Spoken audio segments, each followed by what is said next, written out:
ప్రేక్షకులకు నమస్కారం. నేను మీ డాక్టర్ పిఎస్ సాగర్. నేను acupuncture and functional medicine expert. నేను second life rehabilitation hospital road number 2లో ప్రాక్టీస్ చేస్తున్నాను. ఈరోజు మీకు అవగాహన కలిగించబోయే టాపిక్ వచ్చేసి అడిక్షన్స్ అండి. అంటే మనం specially focus on alcohol de addiction and mental health మీద ఈరోజు మనం అవగాహన కలిగించబోతున్నాం. సో ఫంక్షనల్ మెడిసిన్ ద్వారా ఎలాంటి పరిష్కారం, సంపూర్ణ పరిష్కారం ఈరోజు అందుబాటులో ఉంది. అండ్ అడిక్షన్ అంటే ఏంటి, ఎన్ని స్టేజెస్ ఉంటాయి, అడిక్షన్కి ఎలాంటి ట్రీట్మెంట్స్ అందుబాటులో ఉన్నాయి, ఎలాంటి పరిష్కారం అందుబాటులో ఉంది అనేది పూర్తిగా ఈ వీడియో చూడండి, మీకు పూర్తి అవగాహన కలుగుతుంది. సో చాలా ఇంపార్టెంట్ వీడియో, దయచేసి మొత్తం లాస్ట్ వరకు చూడాల్సింది మనవి. సో ఫస్ట్ థింగ్, అడిక్షన్ అంటే ఏంటి? అడిక్షన్ అంటే మనం చూసుకోవచ్చు, అడిక్షన్ ఈజ్ ఎ బిహేవియర్. ఒక బిహేవియర్ ఏంటి, మీకు ఒక సైకలాజికల్గా, ప్యాథలాజికల్గా ఒక సబ్స్టెన్స్ మీదనో, ఒక అలవాటు మీదనో విపరీతమైన డిపెండెన్సీ క్రియేట్ అవుతే దాన్ని మనం అడిక్షన్గా పరిగణించవచ్చు. సో అంటే మీరు ఎంత వదలాలన్నా అది వదలలేని పరిస్థితి క్రియేట్ అవుతూ ఉంటే మీరు ఒక రకంగా అడిక్షన్ అని మీరు భావించవచ్చు. అడిక్షన్స్లో ఎన్ని రకాలు ఉంటాయి చూసుకుంటే మనకు 2 రకాలండి. ఒకటి సబ్స్టెన్సెస్, అంటే మత్తు పదార్థాలు, రకరకాల కెమికల్స్, గంజాయి ఇలాంటివన్నీ మనం చూసుకుంటే, ఆల్కహాల్ ఇలాంటివన్నీ అడిక్షన్, అంటే సబ్స్టెన్స్ అడిక్షన్స్ అనొచ్చు. అంటే ఏదైనా ఒక రకమైన పదార్థం, ఆ పదార్థంలో ఉన్న కెమికల్స్కి మనం అడిక్ట్ అయ్యాము. అలాగే ఇంకోటి చూసుకుంటే బిహేవియర్ అడిక్షన్స్. మనం చూసుకుంటే ఫుడ్ అడిక్షను, కొంతమంది లవ్ అని చెప్పేసి విపరీతంగా అడిక్ట్ అయిపోతూ ఉంటారు, గేమింగ్, గ్యాంబ్లింగ్. సో ఎన్నో ఉన్నాయండి. ఈవెన్ సెల్ ఫోన్ కూడా, మనం చూస్తున్న సెల్ ఫోన్ కూడా చాలామంది అడిక్ట్ అయ్యారు. So first of all addict అవ్వడానికి కారణం ఏంటి, దాని వెనక జరుగుతున్న మెకానిజం ఏంటి, దాని రూట్ కాజ్ ఏంటి? సో అడిక్షన్కి మనం చూసుకుంటే కాజెస్ ఏంటి అని చూసుకుంటే, రూట్ కాజ్ చాలామంది మెంటల్ హెల్త్ ఇష్యూస్, ట్రామా ఇవన్నిటిని తప్పించుకోవడానికి ఏదో ఒక దాని మీద ఓవర్గా అడిక్షన్ మీదకి వెళ్ళడం చూస్తూ ఉంటాము. సో మెంటల్ హెల్త్ బాగాలేనప్పుడు కూడా చాలామంది ఈ అడిక్షన్స్కి ఈజీగా వాళ్ళు చాలా ప్రోన్గా ఉంటారు. జెనెటికల్గా కూడా డిఫెక్టివ్గా చెప్పొచ్చు. చాలామంది ఇప్పుడు వంశపారంపర్యంగా వాళ్ళ ఫాదర్ బాగా, మదర్ అడిక్షన్కి లోన్ అయి ఉన్నారనుకోండి, జెనెటిక్గా మేకప్ అనేది బ్రెయిన్లో ఆల్రెడీ క్రియేట్ అయి ఉంటుంది. సో వాళ్ళకి తెలియకుండానే తాగారనుకోండి, వాళ్ళు అస్సలు కంట్రోల్లో ఉండలేకపోతారు. సో ఎందుకంటే జెనెటిక్గా ఆల్రెడీ బిల్డ్ అయి ఉంది. సో చూసుకోవచ్చు మనం ఇలా మెంటల్ హెల్త్ ట్రామా కూడా ఒక కారణం. So first of all addiction అంటే ఏంటి, ఎందుకు అడిక్ట్ అవుతున్నాము, రూట్ కాజ్ ఏంటి మనం చూసుకుంటే, ఇంకా డీప్గా స్టడీ చేస్తే డోపమిన్ అండి. అందరూ ఒక రకంగా డోపమిన్ అడిక్షన్ అని అనొచ్చు. ఇవన్నీ అడిక్షన్స్కి రూట్ కాజ్ డోపమిన్. సో మీ బ్రెయిన్లో ఒక కెమికల్ ఉంటుందండి. ఆ కెమికల్ మనము రివార్డ్ హార్మోనో లేకపోతే హ్యాపీనెస్ హార్మోన్ అని అనొచ్చు. సో బ్రెయిన్లో మనకి ఏదైనా నచ్చిన ఫుడ్, నచ్చిన పని, నచ్చింది ఏది చేసినా కూడా అది రిలీజ్ అవుతుంది. కొంత మోతాదులో రిలీజ్ అవ్వగానే బ్రెయిన్కి ఒక రకమైన రివార్డ్, హ్యాపీనెస్ ఇస్తుంది. సో ప్రతి ఒక్కరం కూడా తెలియకుండా మనందరం మన బ్రెయిన్ ఎలా కంట్రోల్ చేస్తే అలాగే మనందరం వ్యవహరిస్తుంటాం. సో మనకి ఎప్పుడు కూడా సంతోషంగా ఉండాలని కోరుకుంటాం, కానీ బాధలు, దుఃఖాలతో ఉండాలని ఎవరు అనుకోము. సో ఎందుకు అందరం కూడా డోపమిన్ డ్రివెనే. సో అది ఎంత మంచి హార్మోను, లిమిట్స్ దాటిపోతే అంతే చెడ్డ హార్మోన్. ఈ సబ్స్టెన్సెస్ వల్లనో లేకపోతే ఈ చెప్పాను కదా, నాన్ సబ్స్టెన్సెస్ ఏవైతే ఉన్నాయో, అంటే మనం గేమింగ్, గ్యాంబ్లింగ్, లిమిట్స్కి మించి సంతోషం ఎక్కువగా మనకు క్రియేట్ అవ్వడం వల్ల నార్మల్ వాటికంటే కూడా ఎక్కువ డోపమిన్, అంటే 100 రెట్లు 1000 రెట్లు ఎక్కువ డోపమిన్ రిలీజ్ అయ్యేసరికి తెలియకుండానే బ్రెయిన్కి ఓవర్ డిపెండెన్సీ క్రియేట్ అవుతుంది. ఏదో ఏ కష్టం లేకుండా నాకు ఎక్కువ సుఖం ఇస్తుంది కదా, ఇదే ఎక్కువ కావాలని కోరికలు బ్రెయిన్లో పెరిగిపోతూ ఉంటాయి. దానికి తెలియకుండానే పేషెంట్ మెల్లిమెల్లిగా దాని మీద ఆకర్షణ అనేది పెరిగిపోతూ ఉంటుంది. దాని మీద ఎక్కువగా డిపెండెన్సీ తెలియకుండానే క్రియేట్ అవుతూ ఉంటుంది. సో మనం చూసుకుంటే స్టేజెస్, డిఫరెంట్ స్టేజెస్ ఉంటాయి. సో అలా డోపమిన్ చూసుకుంటే పాజిటివ్, నెగిటివ్ డోపమిన్. ఇది నెగిటివ్ డోపమిన్ అనొచ్చు. ఈ అలవాట్లు ఏవైతే ఉన్నాయో, జంక్ ఫుడ్స్ ఇవన్నీ ఉన్నాయి కదా, ఇవన్నీ నెగిటివ్ డోపమిన్. ఎందుకంటే దీనివల్ల మీ ఆరోగ్యం, ఆయుష్ అన్ని రకాలుగా పాడవుతుంది. పాజిటివ్ డోపమిన్ కూడా ఉందండి. చాలా కొత్త ఎక్స్పీరియన్సెస్, లేకపోతే నేచర్కి కనెక్ట్ అవ్వడము, లేదా మనం ఒక గోల్స్ పెట్టుకొని గోల్స్ మీద వర్క్ చేయడము, రెస్ట్, స్లీప్, ఎక్సర్సైజ్, వీటి వల్ల కూడా మనకు డోపమిన్ రిలీజ్ అవుతుంది. కానీ వీటి వల్ల పాజిటివ్ డోపమిన్, ఆరోగ్యం, ఆయుష్ అన్ని రకాలుగా పెరుగుతూ ఉంటుంది. సో చూసుకుంటే ఆల్కహాల్ అడిక్షన్లో ఉన్న వాళ్ళకి దాంట్లో ఉన్న కెమికల్స్ ఏం చేస్తున్నాయి, బ్రెయిన్ని రకరకాలుగా టాక్సికేట్ చేస్తూ ఉంది. మనం స్టేజెస్ చూసుకుంటే, ఏదో ఫ్రెండ్షిప్లో ఏదో స్టార్ట్ చేసాము, లేదా ఫ్యామిలీలో ఏదో స్టార్ట్ చేసాము. సో బ్రెయిన్లో ఏమవుతుంది, డోపమిన్ ఎక్కువగా రిలీజ్ అయ్యి ఎక్కువ కోరికలు పెరుగుతూ ఉంటాయి. సో దానివల్ల ఫ్రీక్వెన్సీ పెంచుతూ ఉంటారు. సో అది మనం ఫస్ట్ స్టేజ్గా పరిగణించవచ్చు. అలాగే తాగి బ్రెయిన్, నరాలు, అవయవాలు స్లో పాయిజన్ అయ్యి కొంతవరకు డ్యామేజ్ అయ్యాక మంచి చెడు అర్థం చేసుకునే సామర్థ్యం బ్రెయిన్లో తగ్గిపోతూ ఉంటుంది. సో దానివల్ల మనం చూసుకోవచ్చు సెకండ్ స్టేజ్ అని చెప్పొచ్చు వాళ్ళని చూసుకొని. ఇంకా లాస్ట్ స్టేజ్ చూసుకుంటే ఇలా హెవీ డ్యామేజెస్ మన లివర్ కానీ లేకపోతే మన బ్రెయిన్ కానీ మన నర్వస్ సిస్టమ్ కానీ హెవీగా డ్యామేజ్ అయిపోయి టాక్సిక్ డ్యామేజ్ అవుతుంది. సో ఇలాంటి పొజిషన్ ఉంటే ఏ డాక్టర్ అని ఏం చెప్తాడు, ఎక్కువ కాలం బతకడు, ఆల్రెడీ హెవీ టాక్సిక్ డ్యామేజ్ అయిపోయింది, ఏదో ఇవి ఆపేస్తే కొంతకాలం బతకగలడు అని చెప్తారు. కానీ కూడా వాళ్ళ బ్రెయిన్ వాళ్ళతో ఏం చెప్తుందంటే లాస్ట్ స్టేజ్లో వెళ్ళాక నీకు ఏది ఇంపార్టెంట్ కాదు, నీ లైఫ్ కూడా నీకు ఇంపార్టెంట్ కాదు, సో నాకు కంపల్సరీ అది కావాలంటే నువ్వు చచ్చిపో, కానీ నాకు మాత్రం దాని నుంచి కంపల్సరీ నాకు అది కావాలని వాళ్ళని విపరీతంగా బానిసగా మార్చేసి వాళ్ళు చనిపోవడానికి కూడా సిద్ధంగా అవుతారు. అండ్ 100 మంది రకరకాల అనారోగ్యాలతో చనిపోతే దాంట్లో 30% అడిక్షన్స్ వల్లే చనిపోతున్నారంటే మీకు అర్థమైపోయింది పొజిషన్ ఏంటనేది స్లైడ్ చూస్తే. సో ఇలా టాక్సిసిటీ పెరిగి చనిపోతూ ఉన్నారు. సో వరల్డ్ వైడ్ లెక్కలు గణాంకాలు చూసుకుంటే 100% డిసార్డర్స్, అంటే ఇప్పుడు సేఫ్ లిమిట్ లేదు అని WHO చాలా క్లియర్గా చెప్తా ఉంది. అండ్ 18% సూసైడ్స్ అవుతున్నాయి, ఇంటర్పర్సనల్ వైలెన్స్ అవుతుంది, ట్రాఫిక్ ఇంజరీస్ 27% అవుతుంది, 13% పేషెంట్కి ఎపిలిప్సీ వస్తుంది, 48% జనాలు లివర్ సిరోసిస్కి కారణం ఇదే, mouth cancers, pancreatitis, TB, colorectal cancer, breast cancer, hypertension, heart disease. So almost 3 million deaths మనకు జరుగుతూ ఉన్నాయి. 6 మినిట్స్కి ఒకరు చనిపోవడం అనేది చూస్తూ ఉన్నాం. సో ఇది వరల్డ్ వైడ్ జరుగుతున్న అతిపెద్ద, అంటే కోవిడ్ ఇవన్నిటికంటే అతిపెద్ద మహమ్మారి ఏదైనా ఉందంటే అడిక్షన్సే అని చెప్పొచ్చు. ఎందుకంటే 30% జనాభా చనిపోతుంది రకరకాల అడిక్షన్స్ వల్లే. సో దీనికి వైద్యం, ఎలాంటి వైద్యం అందుబాటులో ఉంది? ఫస్ట్ థింగ్ మీకు మనకి ఇంగ్లీష్ మెడిసిన్ చాలామందికి తెలుసు, డైరెక్ట్గా మనం ఇంగ్లీష్ మెడిసిన్ డాక్టర్స్ చాలా ఈజీగా వెళ్తూ ఉంటాం. ఇంగ్లీష్ మెడిసిన్ అండ్ ఇప్పుడు లేటెస్ట్గా డెవలప్ అవుతున్న ఫంక్షనల్ మెడిసిన్, ఈ రెండింటి మధ్య డిఫరెన్స్ ఏంటి మనం చూసుకుందాము. ఇది ఎగ్జాంపుల్ చూడండి, మనకు అందరికీ తెలుసు ఆరోగ్యం తగ్గితేనే అనారోగ్యం వస్తుంది. అంటే ఫస్ట్ ఈ ఆరోగ్యం తగ్గడానికి కారణాలు ఏంటి? పోషక విలువలు తగ్గిపోవడము, వ్యర్థాలు, కాలుష్యం మన శరీరంలో చేరి మన జెనెటికల్గా మనకు దెబ్బతీసి లోపల మనకు రకరకాల డిసీజెస్ మనకి డెవలప్ చేస్తూ ఉన్నాయి. ఆరోగ్యాన్ని మళ్ళీ సరి చేసుకుంటే ఇవి పెరగవు, ఆరోగ్యాన్ని ఇంకా మెరుగుపరుచుకుంటే ఇది మూలాల నుంచి క్లియర్ అవుతుంది. సో ఫంక్షనల్ మెడిసిన్ అనేది మేము ఫోకస్ చేసేది రూట్ కాజ్ మీద, ఇంగ్లీష్ మెడిసిన్ ఫోకస్ చేసేది ఓన్లీ సిమ్టమ్స్ మీదనే. సో సిమ్టమ్స్ని సప్రెస్ చేయడమే ట్రీట్మెంట్గా ఉంటుంది కాబట్టి పేషెంట్ ఎప్పటికీ పేషెంట్గానే ఉండిపోవాల్సి వస్తుంది.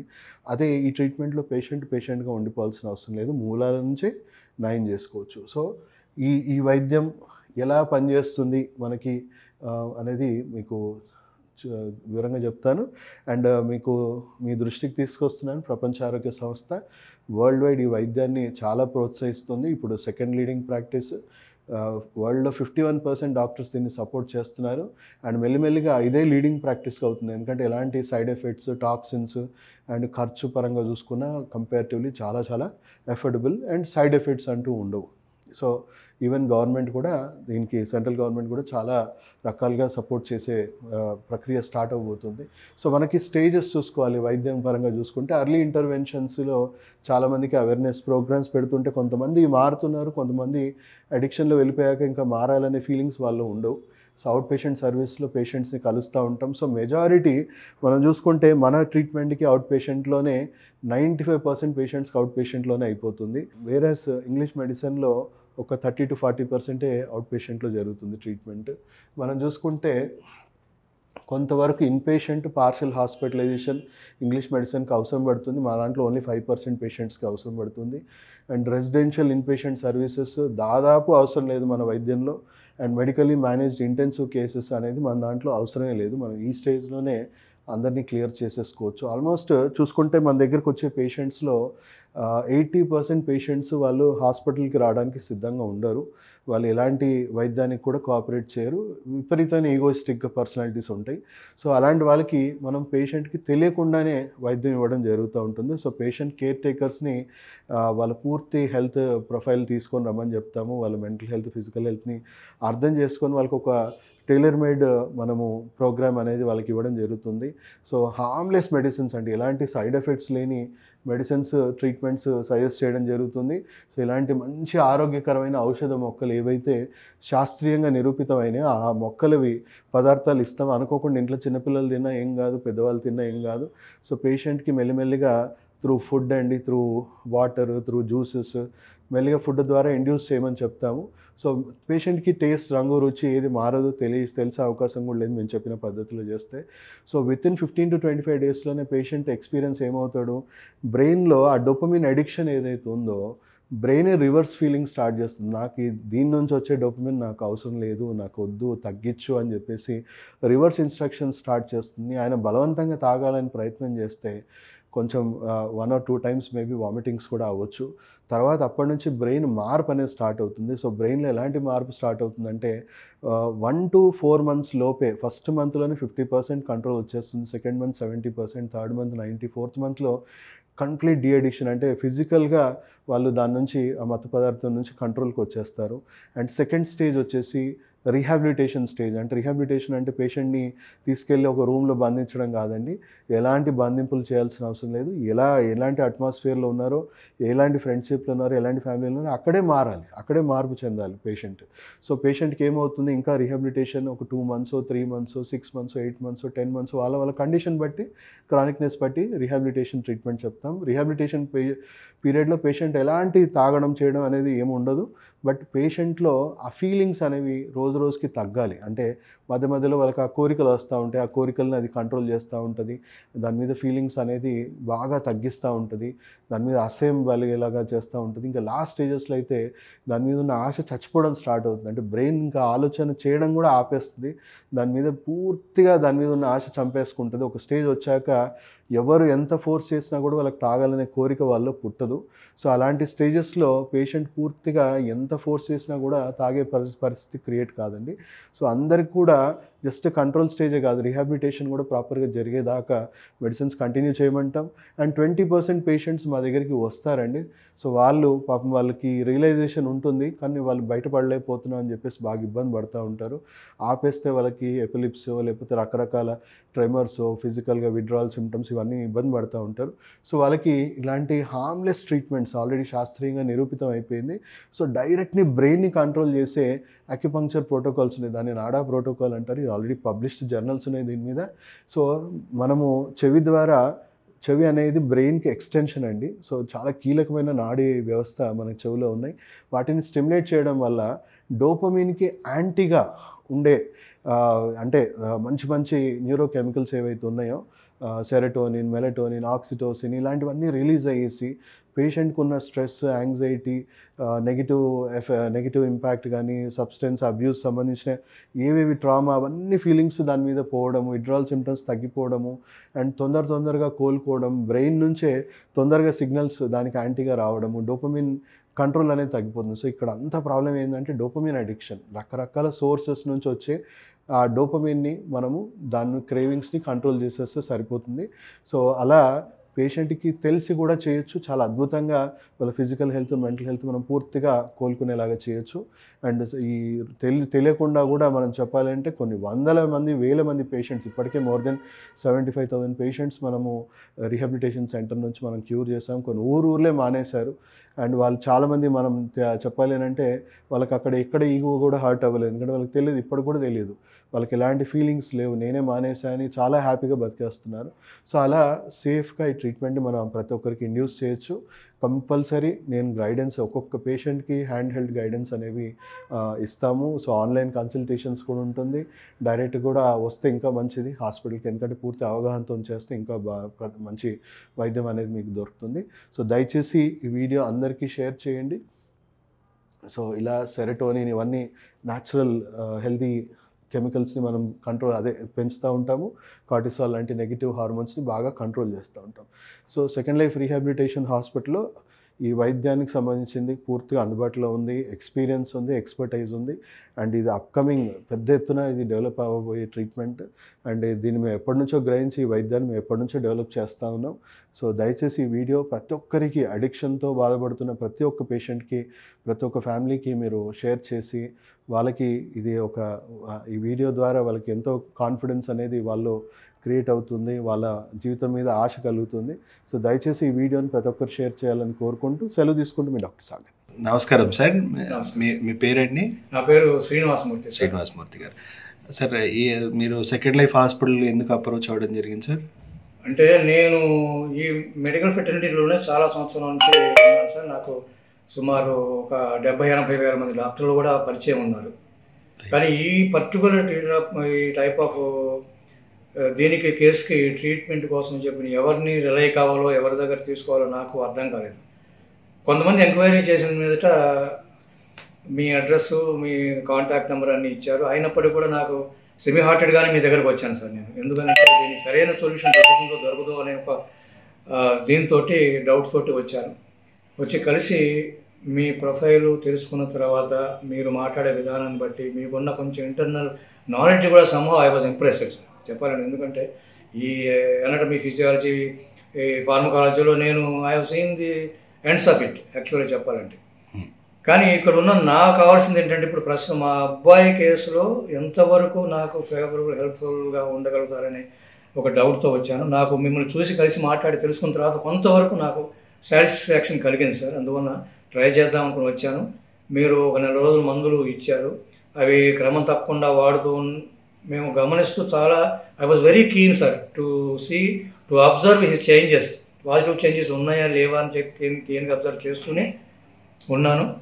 15 రోజులు 20 రోజులకి ఒక 10-20% మార్పు కనిపించినట్టుగా అనిపించింది. ఆ ఇంట్లో ఫ్యామిలీ మెంబర్స్ కూడా ఇదే అభిప్రాయంతో మేము కోయిన్సైడ్ అయ్యి చూద్దాం ఇంకొక 20 రోజులు, ఒక 4 రోజుల వరకు కానీ మనకు ఒక ఐడియా రాదని సార్ కూడా చెప్పారు. కాబట్టి మేము ఆ 4 రోజులు కూడా చూసిన తర్వాత ఒక 30-40% డెవలప్మెంట్ కనిపించింది సార్. అతని బిహేవియర్లో కానీ, హ్యాబిచువల్ దీనిలో కానీ, డైలీ వర్క్ ఆస్పెక్ట్స్లో కానీ మొత్తం ఒక 4 రోజులకే నాకు మంచి ఇంప్రూవ్మెంట్ కనపడింది సార్.